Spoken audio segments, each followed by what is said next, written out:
In the United States, there are over 255 million vehicles traveling our highways.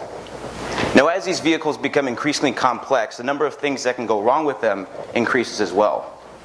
Now, unfortunately, the traditional dashboard icon-based displays that are used to convey information in the event of a vehicle malfunction has largely been outdated by this growth in vehicle technology.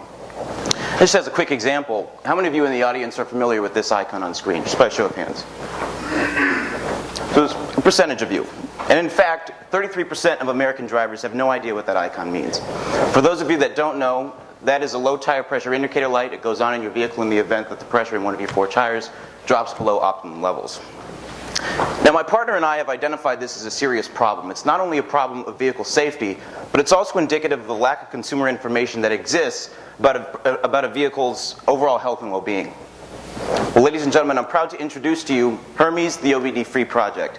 My name is Michael Ottavi-Brannon. I'm joined by my partner, Evan Hyde, and today we're going to introduce to you a revolutionary new system that's going to enable customers unprecedented levels of access to information about their vehicle's overall health and well-being. This application is going to empower the user and allow them to claim more ownership of their vehicles and make more cost-effective decisions regarding their vehicle's service and performance. To start things off, we'll talk a bit about the problem itself and the motivations behind our project. I'll dive right into the solution and how Hermes aims to alleviate some of the problems that have been brought up. I'll then hand the floor over to my partner Evan, who's going to walk us through a live demonstration of our application and show us how everything works.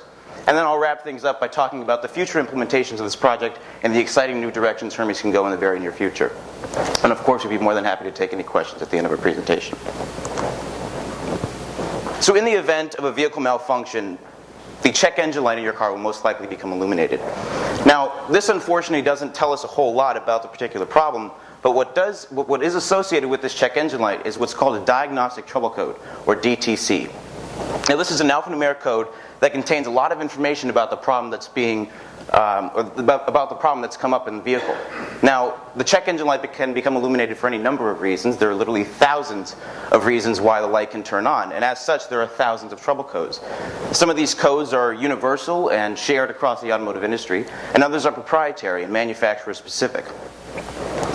So as average consumers, what options do we currently have to address the check engine light turning on? Well, the first of which is to simply ignore the issue. That's ill-advised and potentially dangerous.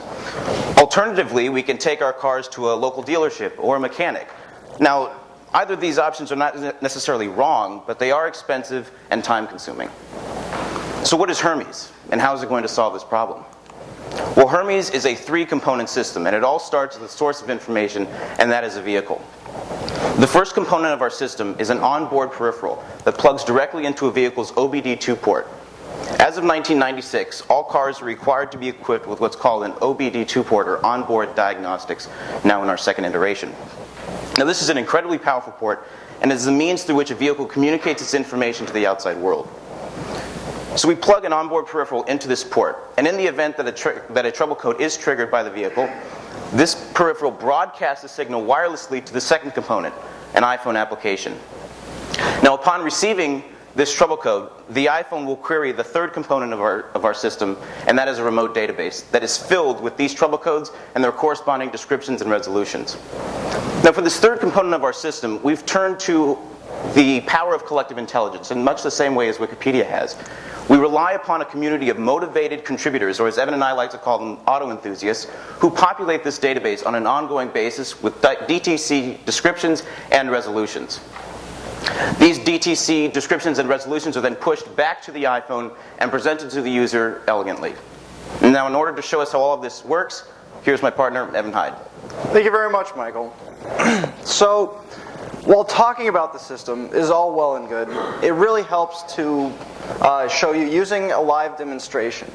And so what you're going to see on your left-hand side here are a series of video clips. What you're going to see on your right-hand screen here is a mirror of the device that I'm currently holding. The device that I'm currently holding will be running the Hermes application, and it will be projected onto the interface behind me. We're going to use this to walk through several different components and several of the different design considerations that went into making this project. The first thing that you notice when you open the application is a brief splash screen. And during the splash screen moment, the device attempts to connect to the vehicle and open up a communications channel. If that is able to happen, communication begins passing between the vehicle and the device that I'm holding, and we see real-time information being populated to the screen. If the device is unable to connect to the vehicle, for example, if you're standing in an auditorium giving a presentation, like I am now, it loads the most recent information from the most recent drive or about the most recent vehicle into memory and displays it here on what we have behind me is the home screen. The home screen has three primary elements. Let me draw your attention to them. At the top we have average fuel consumption.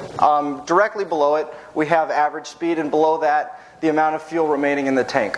All of this information is cached on the application, so you're able to view this wherever you are as long as you have your device. For example, if you're in the office and you want to see how much gas you have on the way home or for the drive home, maybe you need to stop, you can simply open the application and check.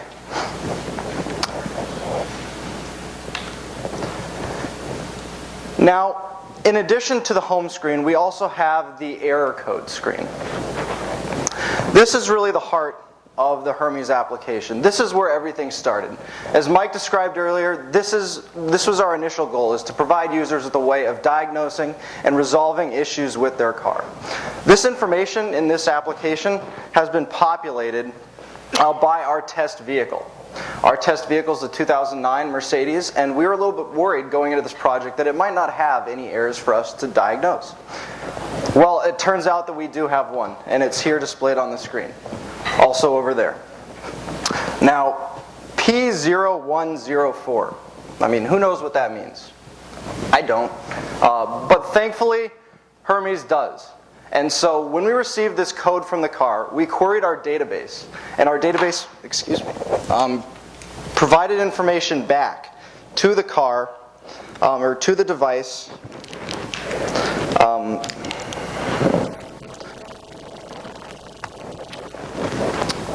provided information back to the device about what we're seeing in the form of a description and resolution. The description obviously populated by a mechanic or some sort of auto enthusiast, as well as a resolution. Using this resolution, we are empowering the user of the device if they decide to go in and speak with the mechanic. Also, this information provides the user with enough for them to diagnose and resolve the issue themselves. Our test vehicle needs a new air filter. This is something that either I, Mike, or any of you can repair yourself. This is a $20 part. Instead of having Mercedes replace it for $100, we can do it ourselves. So this is another example of where Hermes is useful. A final piece, or a final screen that we decided to implement was the result of user feedback through our interviews. And this is a real-time information screen. As you see on the display behind me, we provide instantaneous and average fuel economy. Although this is something that is implemented in our test vehicle, this is something that is not native to many vehicles on the road, especially vehicles manufactured around 1998, I mean when the system is implemented, or earlier. So what we aim to do is provide users with information that they don't already have, or at least in a way that speaks information about the car, that makes it more relevant and easier to understand. So as you can see behind me, as well as on the screen to my right, you saw the information changing rapidly in this display. You also notice that the information is displayed in a bold-faced font directly in the middle of the screen. Your eyes are immediately drawn to that particular element. This is a very conscious design decision. We chose to make all of our interfaces intuitive and easy to use while being driven, while the automobile is being driven. To this end, every display that you've seen in the application, especially this real-time screen, is very easy to use. Everything can be navigated using just a simple touch and swipe. Now that brings me to my final point here. In this application, we needed to be able to use all this information while driving. And as far as I'm aware, in all 50 states, talking on the mobile phone while driving has been outlawed. Or it's mandated that you use some sort of wireless device. Our system needed to be able to work within this restriction, and so we chose to use Wi-Fi to do our wireless communication rather than the standard Bluetooth. And in this next clip, you'll see the device working seamlessly with a Wi-Fi device. This is my personal phone. I'm receiving a call from Michael while driving. The device was interacting with the car at the time. I received the call from my partner, have our discussion, and then when the call ends, the device immediately resumes and begins talking with the car. This is a seamless transition and a theme that we carried through our entire application. So now, before I turn the floor back over to Mike to discuss the future, I'm going to direct your attention to one final piece of information. Simply by touching the Hermes logo at the top, we have access to basic information that uniquely identifies our vehicle. This particular information opens the door to a lot of opportunities, which I will turn it over to Mike to discuss right now. Thank you, Evan. So as Evan mentioned, one of the first pieces of information we collect from the vehicle is its VIN. Now, we parse this VIN against our database and return the year, the make, and the model of the car that's in question. And all this information is stored remotely on our database. But in addition to this information, we can also collect personal driver information, such as an email address, an age range, or even a gender. Now, doing so allows us to give more targeted advertisements to potential end users. And this is something that Pandora, the internet radio station, has done quite successfully. And Hermes is well positioned to do the same. Imagine, for example, you're driving along and you notice that your check engine light becomes illuminated. Hermes responds appropriately and gives you exactly the trouble codes that have been triggered and shows you the corresponding descriptions and resolutions. Now, at that same time, an advertisement may appear from the top of the screen that directs you to a local dealership or a mechanic or an AutoZone or Pep Boys where you can buy the necessary components to service the problem yourself. Additionally, Hermes is well positioned to be integrated with new and existing social networks such as Facebook, Twitter, and Foursquare. You can now transform what were otherwise incredibly mundane activities such as the daily commute to work, perhaps your drive here, or even dropping your children off at school. Now, you can transform those activities into social competitions in which you compete on the basis of fuel economy or speed, for example. Now, we've just begun to scratch the surface of the new opportunities that Hermes is positioned to accomplish. Before we turn the floor over to any questions, I have one final question for those of you who didn't know what I was talking about at the beginning, and that is, how many of you are familiar with this icon on screen here? All of you should be raising your hands, and you've just witnessed the power of Hermes. Thank you.